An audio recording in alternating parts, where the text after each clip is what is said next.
فلعلك باخع نفسك على آثارهم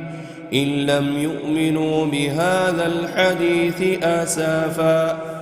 إنا جعلنا ما على الأرض زينة لها لنبلوهم أيهم أحسن عملا وإنا لجاعلون ما عليها صعيدا جرزا أم حسبت أن أصحاب الكهف والرقيم كانوا من آياتنا عجبا إذ أوى الفتية إلى الكهف